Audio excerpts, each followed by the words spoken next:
This episode is brought to you by Tambourine Spring Water. Visit tambourinSprings.com.au or call 0434 952 449 to order your water today. Tambourine Spring Water is a local business situated on Mount Tambourine. Their water is bottled at the source on their 163-meter deep privately owned spring. The spring provides access to a free-flowing underground stream, which is where their premium quality spring water comes from. It then goes through a very strict sediment and UV filtration process to ensure the final product remains both consistent and of brightest quality. It is then bottled and stored until it leaves for the client's home or office. Most water companies in Australia all cart their water from a contractor before being processed and then bottled, which leaves lots of room for contamination and foreign bodies entering the water. In Tambourine Springs, it's a matter of minutes from when the water is extracted from the spring into a bottle, which is then sealed and stored into a cool, dark environment. The spring water is naturally bacteria-free and passes all quality tests prior to filtration. Despite that, Tambourine Springs water have one of the strictest filtration systems, so there is no room for error when it comes to your drinking water. They do not add any chemicals whatsoever to the drinking water. The only thing the filters are doing is removing sand and sediments that comes naturally with the water. The three-stage system is there to ensure no bacteria have found its way into the water. When you purchase your water from Tambourine Spring Water, you know you will receive the best spring water Southeast Queensland has to offer from a local family on a mission to provide the best service and quality. Water companies are often blamed with a good reason for polluting the environment with plastic bottles. This is not the case with Tambourine Spring Water. Your water is delivered to your door in 50 or 20 liter bottles, and your used bottles are collected, disinfected and refilled again, so zero plastic waste goes into the environment. Me and my family are also using Tambourine Springs water way before they decided to sponsor this podcast. By experience, once you drink real spring water for a while, you cannot drink from the sink anymore or any commercial waters from the supermarket because it smells bad and has a bad taste. Ridiculously enough, in Australia you can mix 50% of the water with tap water and label and sell it as spring water. This is not the case with Tambourine Springs water. I personally know the family who owns it, and I have been numerous times in their small factory to see my water being bottled straight from the spring after the filtration process. Majority of my team also purchase their drinking water from Tambourine Springs Water. Find out more at tambourinSprings.com.au or call 0434 952 449 to order your water today. Hi, and thank you for tuning to the Fight Zone podcast. I'm Seth. In this episode, I talk with IMMAFA Queensland Open Division C Featherweight champion, under 65.8 kilograms, my friend, teammate and student Ameer Mood from Fight Club Bully Team Gold Coast, Australia. You can find more about Fight Club Bully Team in Facebook FCBT Australia, Instagram FC_bully_team or fightclubbullyteam.com. You can also follow Ameer Mood at Instagram AMEERM14. We will also announce a cool grappling project starting soon, so stay tuned. Why do we fight? To protect home and family. To preserve balance and bring harmony. For our kind, the true question is, what is worth fighting for? The Fight Is All podcast. Okay, we're on. First of all, congrats for your achievement. Thank you. As your coach, I'm happy you did. It's good. Not very often we get to see you happy. Oh, that's the work of the coach. If you're too happy, you don't achieve results. You have to be grumpy. At least that's how I'm taught. Okay, so we already had you on the podcast, which was super Good cool episode. Yeah. It was very fun. Now we're gonna talk about sports. So, can you tell the story about your combat sport history? How you started? What brings you to the combat sports, and how that lead you know to get apparently different from the other athletes. Yeah, I'm your coach, so that definitely helped. Well, I started sport I wouldn't say combat sport. I started martial arts, when I was in school for a little bit. And like I said, I wouldn't call that combat sports. What do you started with? It was well, first I started Kung Fu when I was like, young. Yeah, everyone does Kung Fu or karate just as a, But it was actually one of my dad's best friends, and he trained in Taiwan with like one of Bruce Lee's students, and he was like pretty good. So that's where I kind of got like the discipline, and you just do all those weird exercises for your wrists and your legs and all that. So that's kind of where it all started. We did that for a little bit, just on and off in the backyard, and then kind of stopped for ages, and then started at How old you was at that time? I was like maybe it was maybe 12, 13. Mm-hmm. Just it was like on and off for a bit. It wasn't anything serious, and then we went into like later on.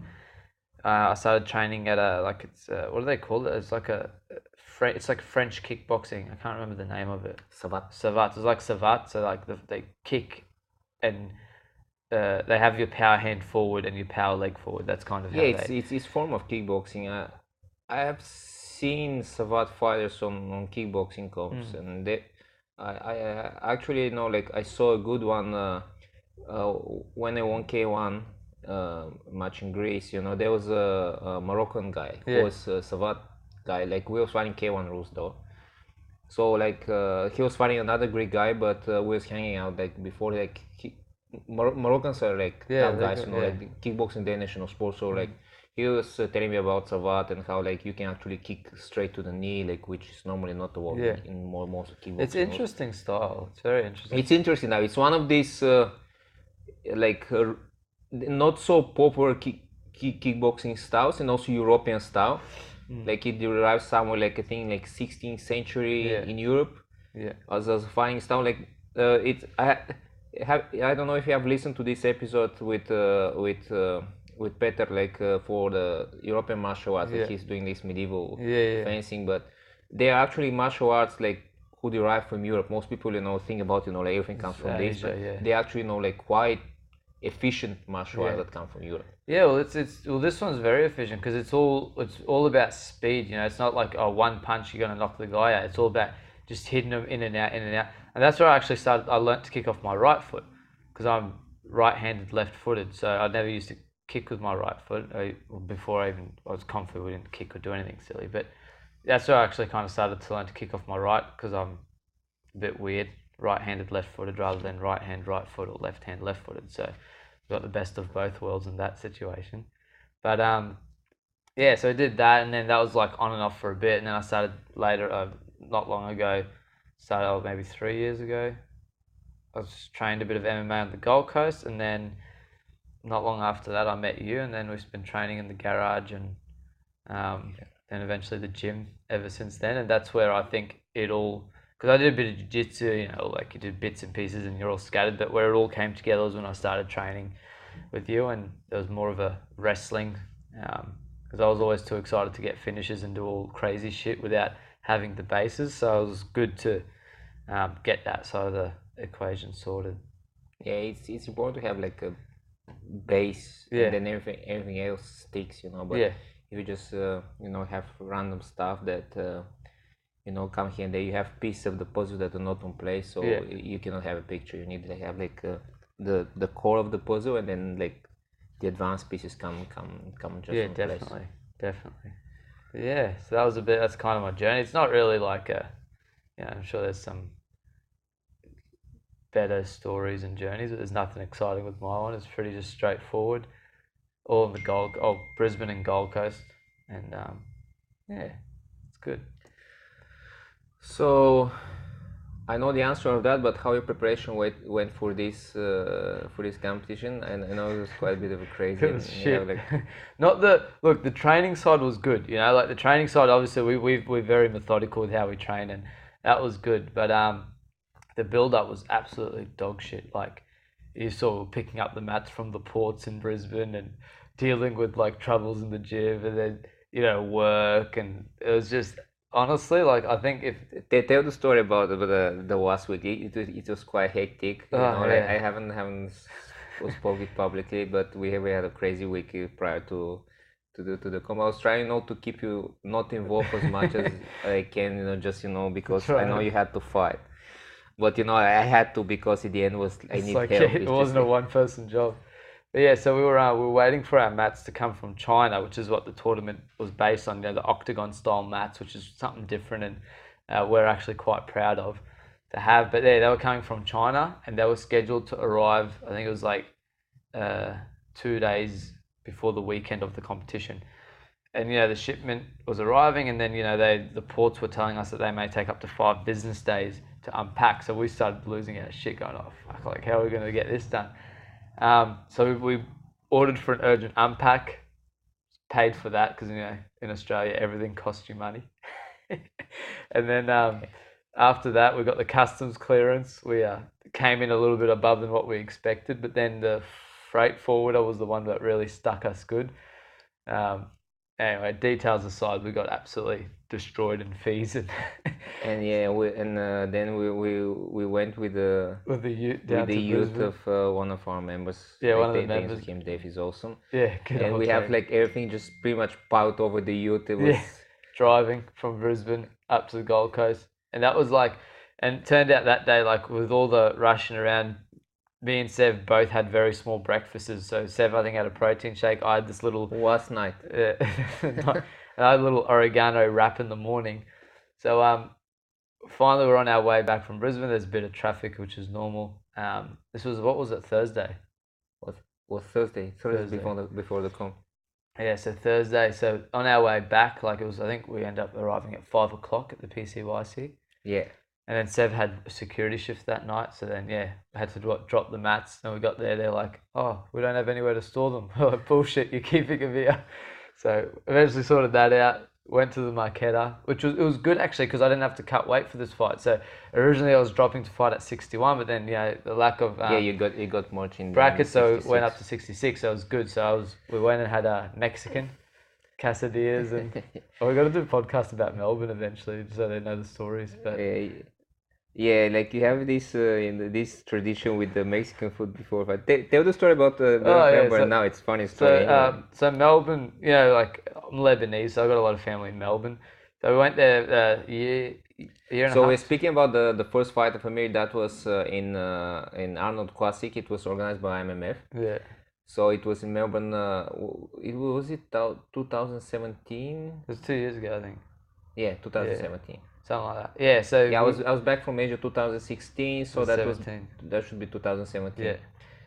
Yeah. So in Melbourne, we were cutting weight. We were fighting at 61 kilos, I think it was, or 61.2, and so everything was on track. We were at the airport. I was jumping on the scales there where they weigh luggage to get the weights. We were monitoring it. It was all perfect, and then we get to Melbourne, and when you're cutting weight, you become a bit stupid. For those of you that haven't cut weight, because you're cutting out carbs and sugars, and you're dehydrated. You feel like shit. That's all part of the fun. So anyway, so I was there, and then Sev, all I remember, it was dumb, but Sev was like, "Oh, just have a little bit of protein, some healthy fats, because you're on weight, just, like nothing too much, just keep it, clean." And I was like avocado, and he's like, "Yeah, like a little bit of avocado, a little bit of this," and I was like, sweet. So, but all that stuck in my head was avocado. I've got to eat avocado. And so we were in Chapel Street, and then Sev's like, "All right, I'll leave you with your family." The thing is, I was on your head because that was your first fight ever. At least since you trained together. Yeah. And I was on your head because I was trying to keep you from any mistakes. And then like you was going to see your family. I say, okay, you can let him be. You can survive without me for 1 hour or something. Yeah. So I was going all up Chapel Street. It was at night looking for avocado, and surprise, surprise, the only place that did avocado was a Mexican joint. And so I went in there. I was like looking at the menu. I saw quesadilla. I'm like, "Oh yeah, there's a bit of meat, a bit of avocado. I'll tick the boxes. I'll get it." I ended up eating quite a few of them, and then because you get carried away, you don't realize you got friends and family. You're just eating and talking and talking and eating, and then got home. The hotel room was another classic. It was terrible. Had holes in the wall, and the homeless people smoking out the front. The smoke was coming in, and it was one of those. It was a good time though. And then next morning, you can tell the story from there. No, you tell the story, but So Well, first of all, I get super mad when I hear morning. what you ate. yeah, so we woke up and then Seb's like, jump on the scales. I jump on the scales. He's like, what the fuck did you eat? In his accent. I was like, an avocado. And he's like, what else did you eat? I'm like Mexican. What did you have? Quesadillas? That's fucking corn based. It doesn't break down in your body. And I was like, oh shit. He goes, you're running. So we chucked on, I think I chucked on Sev's trackies and jumper, my trackies. I had my brother's trackies and jumper on top. And I was just running around Melbourne Convention Centre. All the bodybuilders were there eating their donuts and, all comfortable. And Yeah, for people who don't know, Arnold Classic is very big like bodybuilding competition. So the IMMAFA comp was kind of side comp. Like it's a sport festival. There like all kind of sports there, combo sports. But the main competition is bodybuilding and fitness competition. so, so then that was that. So eventually, finally, I was sweating and spitting and just trying to get that last, couple 100 grams. 200 grams. Yeah. Was for about 200 It was grams. so done. It got to the point where I just had no more moisture left to get rid of it. We finally made weight, which was good. And then we got in, and then I just wanted to rehydrate a little bit. That's when that pre-workout came. And I was like, it was Seb's wife, Lily. I was like, just can you get some Gatorade or something just so I can have a bit with my water just to get some salts and, and then she's like, she came back with this can. It's like, it's like Gatorade. I'm like, I didn't read it. I was just like, yeah, cool. I'll just have a sip. So I had a sip, and then all of a sudden you get that, that when you're about to vomit, all that saliva comes into your mouth. It's like, oh shit. Yeah, that's what happens when you're cutting weight, and then every taste when you was being hungry and not drink for a while, every taste like it's like 30 times stronger. Yeah. And it's disgusting. Like anything sweet, anything sour, like You you just feel hate like it. 100 times more. It's just not like the normal taste. And all these like expo drinks, they're like like extra flavor just for so it just doesn't help. It was messed up. So I had a sip of that, and then my stomach clicked. I had my hands wrapped at the time, and I'm like, I gotta spew. I ran to the toilets. I was just projectiling everywhere. Finished doing that. Got myself looking like a human again. Came out, and I think I was like 3 fights away or 4 fights away or something. And then it was time to warm up. So I'm looking in the warm-up area. There's just me and another guy because they had the warm-up area all caged off. Yeah. And I'm looking. I'm like, where the fuck's my coach? Look, then there's Arnold bloody standing in the warm-up area, but because it's Arnold, his security's blocked off the warm-up area. So then Seb was trying to get in, and then eventually he broke his way through into the area. Just like pushing security away just to get to the warm-up area. Yeah, so we finally got that done, and then warmed up and fought, and eventually got second in the division, and yeah, it was just crazy, but yeah, it was still fun. Like mentally, I was good, which is always we emphasize the mental game. I'm always strong mentally for my fights, and once you're in the zone, that's it. Whatever happened, if you got a broken foot or a broken head, it's too late to do anything. You just go in and you deal with the problems afterwards. So, but anyway, so with this one, where were we with this one, Seth? Yeah, so we had the Mexican. That was perfect. So that's the Mexican food. So so that's kind of the lucky charm is the Mexican food. So, but this time I could eat. We had a full platter, and I was still underweight for the fight, which was good. And then Friday, what happened Friday? The Friday before the fight was pretty crazy day. I just had lots of work up in the mountain. It was crazy for you. Like Friday, the goals didn't come, so I just have to go find the goals. So it's another story there. Yeah. Anyway, that was sorted, Oh wait, we've got to get to the weigh-ins because I got stuck up on the mountain after weigh-ins. So so Friday was I was trying to rest on Friday because I'm like, you know what, I want to at least have one day where I don't do anything. I can get a massage. I can, try and be a human. But of course, we had stuff we had to do up with the business and sort that out. So Friday was working. I didn't quite rest. After I did that on Friday, I was like, you know what, I'll go get a haircut, get a massage, which I did, which I was happy because that's probably what made me feel like a human again. And then we did our light session, our little, warm up and shadow boxing. That was Friday done. And Saturday, we weighed in the morning and I said, okay, I'm going to go sleep because we weighed in at 9 and then we didn't need to fight till 2 or 3 o'clock. So I said, I want to go sleep. And, our family friend, he had a leaking taps that day. So I had to go fix them, of course. So anyway, driving up the mountain after weigh-ins, and it was raining, and you know it's up on Mount Tambourine, so it gets real slippery. And the van's front wheel drive, and I just lost traction. And then it literally, I was not able to, because where the old road is, the water goes over the road a lot, and in the rain it gets slippery. So it took me like 20 minutes just to go over 200 meters of the mountain.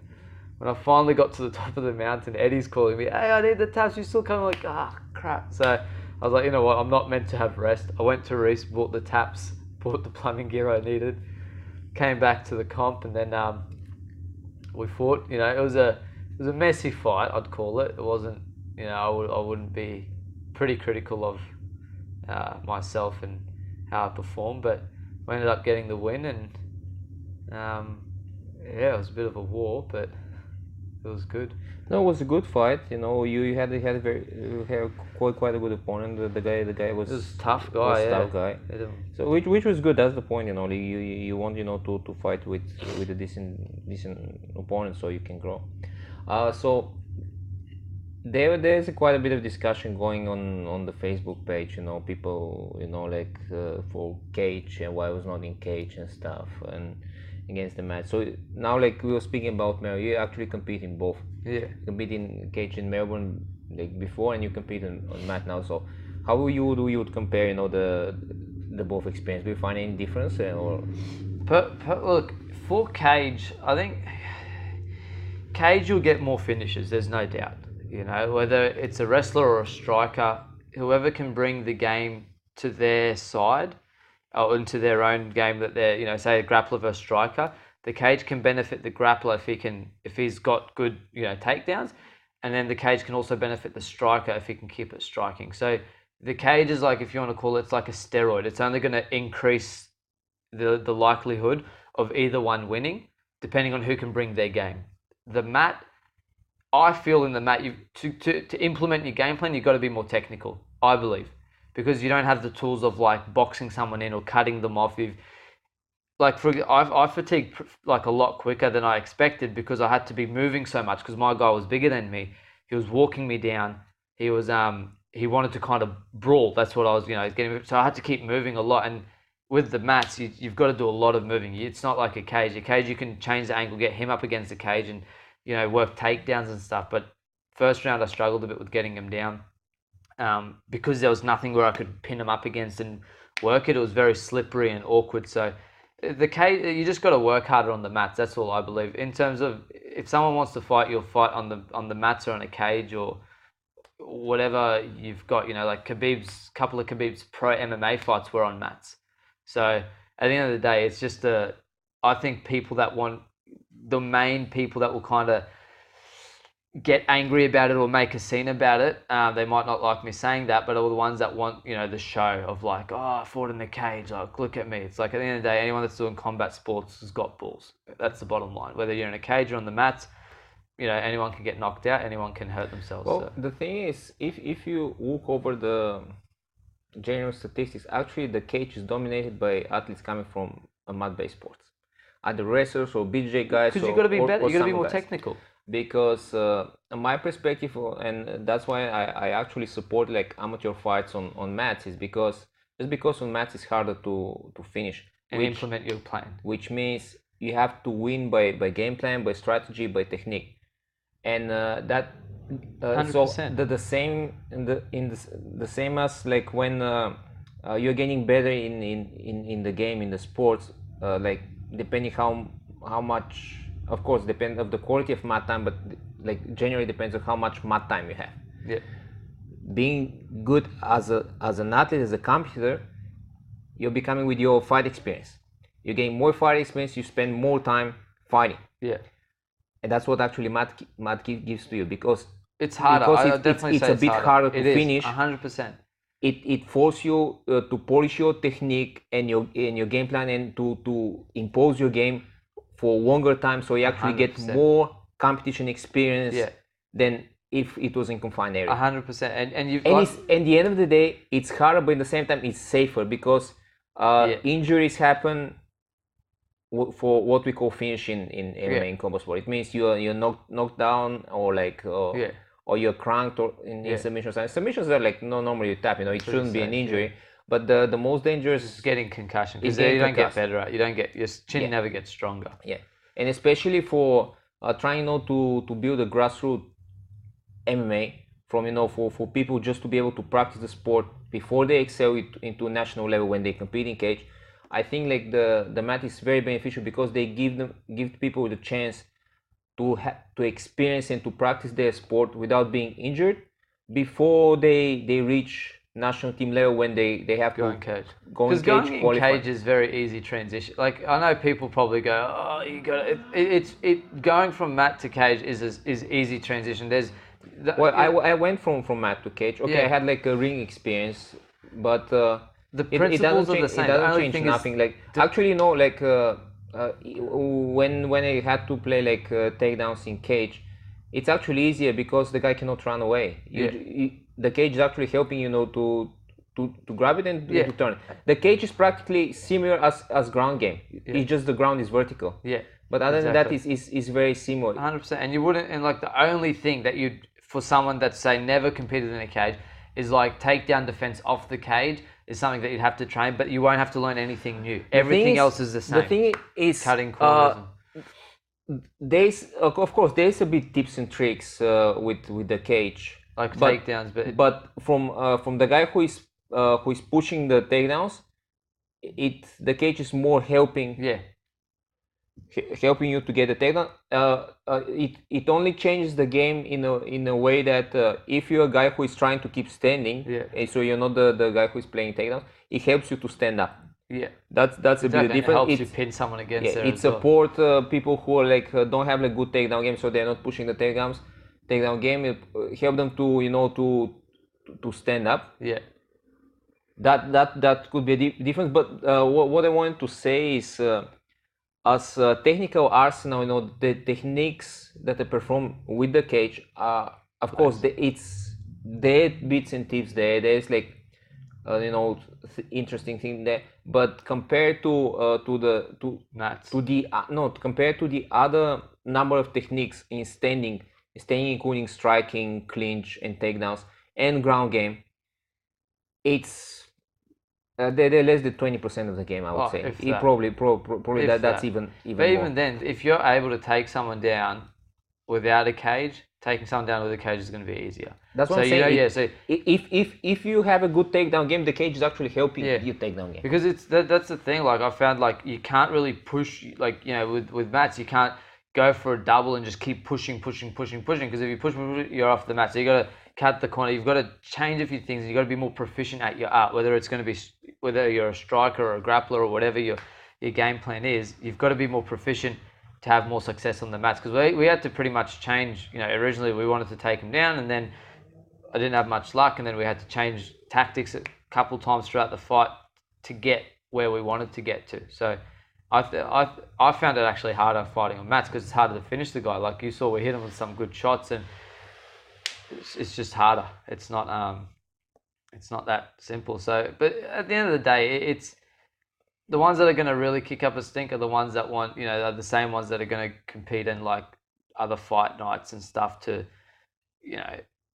for the experience and the show and all that, which will eventually come. If someone's goal is to hit the UFC or be in any one of those big promotions, I'm not against fighting in cage. I just think that it's important to have a mat-based tournament for people to excel to the level to compete in cage. That's what I'm agreeing with you, because I'm saying, like, for the ones that want just the show and the fight nights and all that, that's all well and cool, but it's not going to get you to the UFC. And also the thing is, it's important these kind of tournaments to be on mats because it's a tournament. It's not a single fight. So if your bracket is populated, you might have to have like 2-3 fights in one day. Yeah. So if you have to perform this in confined area and you're a new competitor and all this brain damage accumulates, you're asking for injury. And the point is not to have this one, to clear the sport from this, to let the sport to grow in as safe a combat sport can be. Until competitors get this experience, get this level to be proficient enough, not defend themselves good enough not to get this kind of damage. Exactly, because you'll always get hurt. It's just about how hurt you get. You know, Absolutely. a good, someone that's proficient will eventually, you'll take damage, but you're not going to be brutally hurt. You're going to still, be walking by the end of the day. Yeah, of course, to a reasonable degree. goal. Like if you want to remove like all the hurting out of the game, it's not going to become a sport anymore. Yeah. As the point is to be as reasonable it can, so that the sport can be massive. Sport can be massive. Like people can enjoy this sport, like, and to understand the MMA is not only for people who are striving, to get like world champions or to get to UFC. MMA is a sport that can be practiced from everyone, like till young age to adults who enjoy. You just go have a fight. And even realistically, like say self-defense, right? With all these like martial arts that are available, the only real self-defense in my eyes is you got MMA. And if you want to be confident in what you're training, you can go compete a couple times for someone to validate to themselves, like, okay, if I can beat someone that's training to kick my ass, then you can guarantee that when you're on the streets, you're going to be able to hold yourself. So depending on their goals, as you said, everyone can draw what they want out of it, whether it's to reach, the UFC or just simply to validate what they're training. It is because if you're training, you may as well train like you're going to compete, or you don't train, so you don't waste your time. Because you want to be able to at least go, okay, you trained MMA for 6 months, you have 6 months to show. You've trained it for 5 years, you have 5 years to show. But what's worse than training for a year and a half at a social place or somewhere that doesn't compete or aren't competitor based, and then you go train somewhere else and you look like a complete idiot? Absolutely. And part of the fun, at least for me, I may be biased because I'm a very pro comp, but part of the fun is to be able to test your techniques again. Because when you train, like you spar with the same people, you kind of know each other's moves. Yeah, you know their favorite moves. And in a way, they know what to expect from you. You know what to expect to them. Yeah, you are catching each other and improving, but it's not like going to compete against someone who has like a bit different style. So it gives a bit of a tweak. So like he's doing this to me, I try to apply my moves, and that shows you, okay, are my moves polished enough to work? Or I need to tweak them a bit, to adjust them a bit, or maybe I'm not tight enough in my favorite submission hold, and I have to do this, I have to do that. That helps you to get better. Like even if you're training for the fun part of it, just for at fun, least you train properly. Having a competition, you can actually perform your moves in a safe manner. It actually helps to get better, because like there is an old saying which is pretty rough though, but I think it's quite valid. A competition is equal of 3 months training. You want so much just for 100% being on competition. 100%. You can always see a difference. Like when you go in the gym, you have people who train for 10 years never compete, and you have a guy who's training for 2 years and competing actively. Yeah, you can see a difference. The guy who is competing excels so fast, and he's like so better, despite that he trains for less time from these people.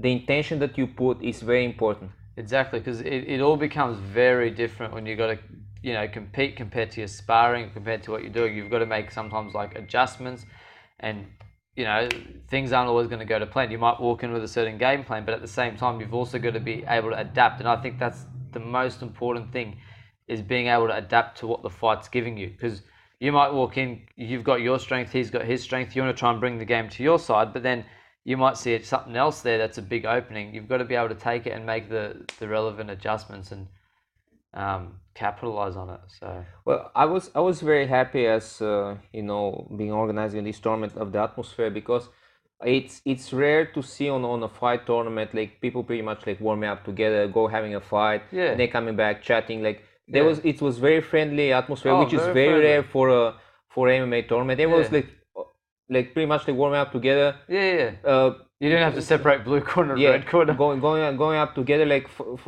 fighting their match, testing their skills, coming back and chatting, and like everyone was cool. Exactly. Was awesome. It's like beautiful, and that's what sport's about. It was very sport atmosphere. There was no drinking, no smoking on the venue. It was just pure sport, and it was pretty quiet too, which was nice. I know the PCYC sent us an email. They said, "Oh, it's quiet. Should we put a DJ for next time?" But I actually like it, because it's like, the competitors can think. You can, because you got to think a lot in a fight. You can't just sit there and go through your emotions and do what you want. So when you've got people yelling and screaming, and it's just like, for me, the goal of these tournaments is to practice your sport. right? These tournaments are designed for the athletes, not so much for the spectators. Of course, we had a pretty good fights. Like I just got the official videos. I'm about to upload them on the IMMAFA Facebook page. We have pretty good fights. Even the youngsters make good fights. They're going back and forth. There was no like single fight that just went like one side.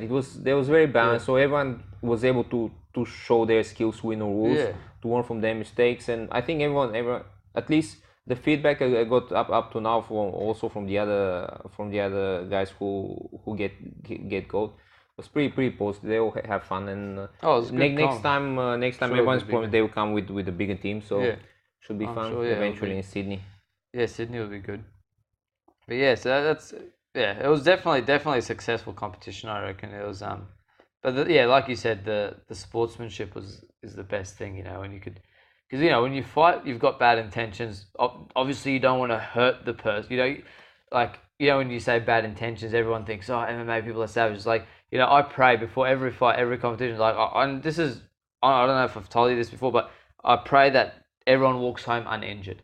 Okay, you want to try and knock the guy out, you want to try and beat him, but you don't want to injure the person you're fighting. And that's just because at the end of the day, everyone's got the same goal. They want to win. They got the same dream, whether they want to be pro. Like, you always wish you want to beat the guy, you want to dominate the guy, but you never have, like, for me at least, I never have the intention to go like, I want to put this guy in a wheelchair.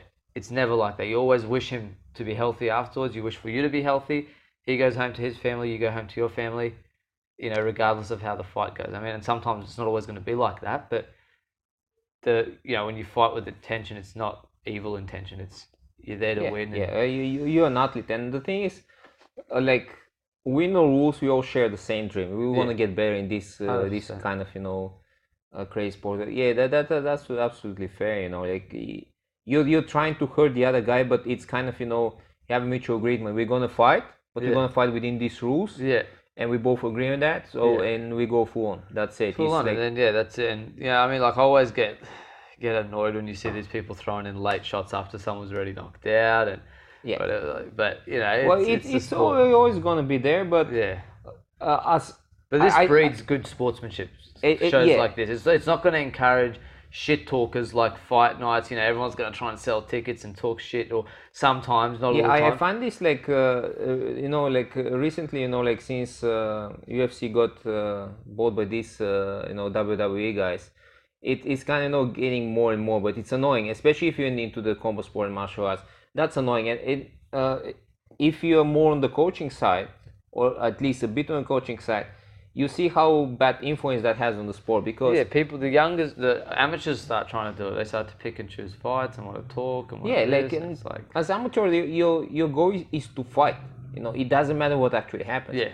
As long as you're able to fight and to compete in practice and healthy, that's the point. And then we was talking before, like, the culture here for MMA is upside down than the one in Europe. Yeah. In Europe, you grow as an amateur, you get better, and then you turn here. Like, everyone is like, even the amateurs, they're behaving, or like acting as pros. Yeah. They just don't get paid for that. But that doesn't build a strong foundation for sport. You need to have time to make your mistakes. Not being judged so heavy, so you can grow as an athlete. And of course, if you're talented, if you want to do it, if you want to make the sacrifice involved, because it actually being a pro competitor in combat sport, it's fun, but it's hard work. Of course, your diet's got to be on point. And you have to be really good. Yeah. Right. I'm strictly. I won't advise anyone who hasn't won international competition to become pro, because what's the point? Yeah. If you can't win. If you turn pro, you want to be world champion, right? That's only what matters. So why you should do that if you're not world champion as amateurs? Yeah. Become world champion and then turn pro after. Yeah. And as you see, last year, 5 guys from the IMMAF, they sign up for UFC straight away. They're fresh, they're not injured, they have probably 10 or more years lifetime as an athlete, and they have full chances actually to take the belt, to become world champions, because a big problem with fighters who get into UFC on later stage of their careers is that they already like carry their injuries. They had their wars, and their chins, they've been knocked and out a couple of and times. they're like it's unfortunately it's the fact that the injuries and damage accumulates. Oh, it right? doesn't get easier to recover. Yes, and if you reach to UFC on later stage of your career, you have less chances to become UFC champion because you have to carry all these injuries. You have to adapt your training. You have to go around. It's hard. It becomes harder and hard. Ideally, the pathway that IMMAFA provides is for me ideal path because you become world champion. You're still fresh. You're young. You're also competing under amateur rules, so you're not wasted. And the good thing too, is like the no elbows and knees to the head, right? That's you what I'm saying. You don't get a build up of scar get, tissue because you won't cut easy. Yeah. Like you look at the Diaz brothers, man, they got like half a ton of scar tissue under each eye. So it's like so you excel practicing your sport without getting all this damage, and then when you turn pro, you still have like a lot of room to develop to get good. And there's small adjustments, you know, like it's not like you're relearning how to walk. They're just small, you know, when you start being, again, knees to the head, I mean, depending on the fighter, you don't go into every fight going, I'm going to knock him out with a knee to the head. You know, like when you get in the clinch, you start throwing the knees to the head, whatever. It's a small adjustment. It's not, your whole game's not built around purely that one or knocking someone or cutting someone up. You don't go and go, I'm going to get him with elbows for the whole fight. Like, it's just small adjustments that you do when you see it. It's not something that's gonna. It's have part to change of the how game you fight. that you can add if you're gonna run them if they fit your style. But you can easily build this game if you have the everything else. You can build this. It's all mainly like months. the kicking, punching, wrestling, ground and pound. That's where the sport's at. Everything else is like, you know, the cream on top. You know, little finishes. You spice it up. So knees to the head, it's just one technique more. Like exactly. If you're a trained athlete and already a champion, how much time you need to add one more technique? You're doing this all the time. Every week you add new moves. Yeah. So if the knee to the head is something that you're gonna do, you're gonna add it for. You for only a couple do it if of you weeks. see it. You don't go in to like just. I mean, obviously, once again, depending on the fight, some people will, but. As in, it's not something that's gonna. Yeah, but you're not doing it in every fight. It depends from your opponent. It's not like jab. Yeah. Right. Like obviously you cannot fight without jab. Yeah. But you can fight. You can adjust if you need a knee to the head. Yeah, you're gonna adjust. You're gonna train it, and you're gonna put it in. No, it's not that much. 100%.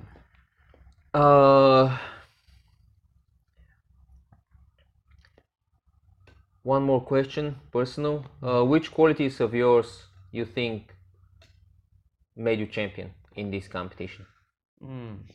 I think it's my brain. I'm sure you know. Like I'm very like. My brain's a very wild brain. Like it's all over the place. But I'm very analytical at the same time. Like I can. And that's what we were talking after the fight. Like while I'm fighting, I make adjustments. If I see what someone's trying to do to me, I draw certain reactions, and I can, you know, like we said, first round I was trying to take him down, and I noticed he was trying to hit me with the uppercut on the way in. Okay, so then on the second round, I made some more adjustments, and then I was actually feinting, drawing the uppercut, hitting with the overhand, then going for the shoot. So I started to so I was making those adjustments throughout the fight, which actually landed me the more and more success in terms. I think was the reason why I dominated, because in the third round again, same thing, was working off the striking and making constant adjustments and moving. So I think I'd say it's my analytical side. I always like to analyze, work out, and it can be a good or a bad thing, but I'm one of those people, like we could have a game plan, but if it's not working, for example, and then there's another opportunity that we might see between rounds, I can switch my game plan 180 degrees without being too worried about it. So I'd say it's being able to adapt to what's in front of me. Sweet. Your favorite move? Favorite move in the fight? Whatever. Man, my favorite move is probably the stupidest move, but I don't know. I've been liking the rear uppercut. I landed that a couple of times in the fight. It was good. It's a bit of a weird punch, but found its home a couple of times. But yeah. I mean, I like all sorts of crazy shit, but that's all aside. Next challenge for you. Were you supposed to fight in Grosjean Fight Night? but yeah, first time did my apparently your injury. leg is Yeah, not came perfect up, at the I'm moment. not sure what I did to it. I got to get it So scanned you'll be tomorrow. bitching out. Yeah. No, I got to get scans on it tomorrow. Just make sure it's all clear. It's been going numb every time I hit it in the same spot, so I've got to suss out what's wrong with it, and then hopefully from there we go to New South Wales in a month, just over. Yeah, hopefully we'll be healthy. We go with the team there on Sydney comp. Oh, and grappling comp. Okay, let's talk about grappling comp. We actually had like interesting idea to make a bit of different grappling comp. You know, very free as rules, and it's something similar to some companies we have doing back in Bulgaria and Eastern Europe. It was like very fun rules, at least I love them, because they open like you to play whatever you want. So yeah, go ahead. Tell yesterday when we had like this big talk about the comp. Yesterday or the day before? Oh, yesterday. Was it? Yeah, yesterday? Yeah, I think it was yesterday. Or Tuesday. The day before yesterday. What's today? Today's Tuesday. Tuesday. Oh, we met on Sunday. Last week. Sunday. Last week. Sunday. Oh yeah. Yeah, we met on Sunday. Yeah, so basically with this rule base, all leg locks are allowed, all submissions, everything but neck cranks. Obviously, we don't want to be putting people in wheelchairs. We don't want to get hurt ourselves. So no neck cranks, slams, spiking, all that stuff, because obviously we want to protect the head and the spine. But in terms of leg locks, it's all free to go.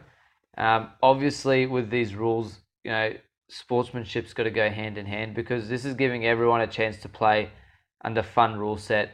For people that aspire to become eventually pro grapplers, it's a good chance to start playing with these pretty much the same rules that they'll be playing, you know, in Polaris or ADCC as a yeah. elite. We have a teammate who is in UK, Stefan Petrov, who just qualified for Polaris, and kind of his experience influenced us to create this rule set here for the Queensland community in Australia, grappling community, because apparently in legwork start to play a big role now in professional grappling, at least. Like looking at his game, you know, he almost every comp recently he took couple heel hooks away. Yeah, and you know, knowledge how to apply and how to defend leg walks is becomes crucial for the grappling game. So yeah, so we had this idea, and we're about to announce it officially very soon, but that's kind of, you know, preview of it. So the competition is gonna be 10-minute rounds, so everything goes, no points, and sub only. So but the thing is, you're in a bracket, and if you don't get submission for a match, both of the athletes fall off the bracket. So it's 10 minutes, it's a lot of time, but you have to be active, you have to chase this submission if you want to keep going to the bracket. And that's sometimes the thing is, like when I was doing these rules back home, because everyone was afraid not to end up being dropped on the bracket, it creates crazy scrambles, like very beautiful grappling matches, and we never had some match that ended up as a draw.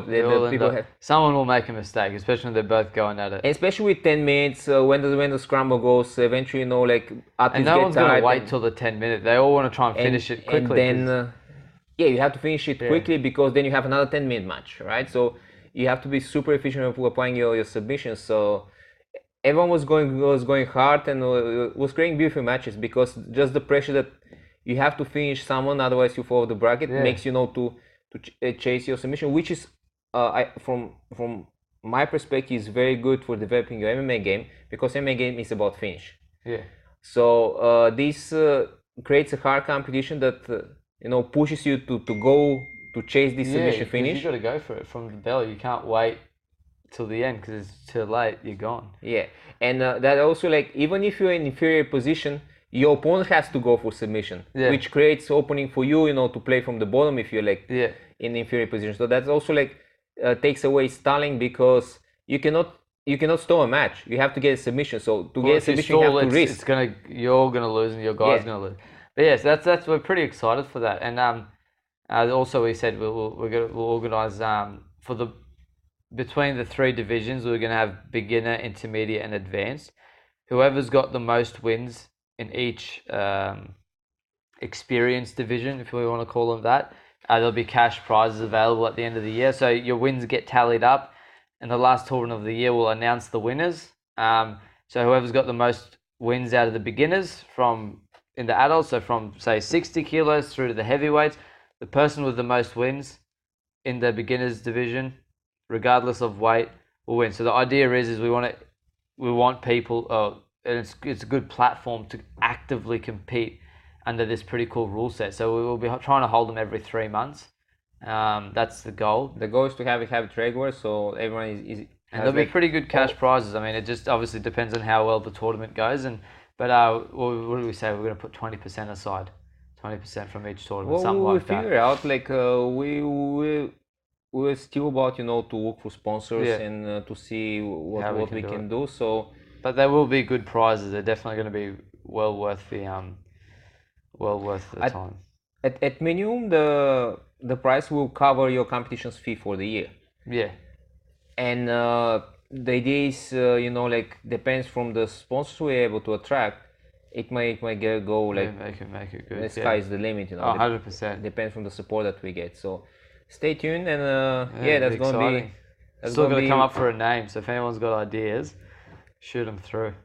Yes, I had an idea. I'll keep it for now, and we'll see. Before announce it, if someone else come with a better idea, feel free. And we have to figure a price for someone who invent better name than the one I have on mine. Give them free. They can have free competition for the year. If there's someone that we choose that has a good name and we end up running with it, I reckon we give them. Sweet. Here we go. If you guys have a great idea for name for this kind of challenge and tournament, feel free to kick it in, and you get a free. So it's going to be four free competitions. Yeah, and 4 free competitions for the year. Possibly, and you might, if you're good enough to get the cash prize, it may actually get way on top. That'd be cool. Can't wait for it. Yeah, I'm looking forward to it. I think that was a nice way to end up this episode. So the traditional question. So now you as an athlete, not as a traveler, on the episode. So from your perspective, what is worth fighting for? What is worth fighting for? I don't know. Like, to be honest, you want to be really honest? I don't like me personally. I don't think anything's worth fighting for unless it's your land. Okay, I'm Lebanese. If someone comes to your land, you got to kill them. But other than that, realistically, there's I always thought I reckon it's your land. That's the only thing really worth fighting for. Like, I know people will start going, family, you fight for your family, but competing in MMA, really, it's a sport, like I don't get emotionally invested in the fight itself, I treat it like it's a game, and it's like I've got to beat the other person, and try and tactically do it. So I'd say your land and your family, coming from a war-torn country. Sweet, brother. Thanks for that. Thank you. It was fun to do another one. That was good. Yes.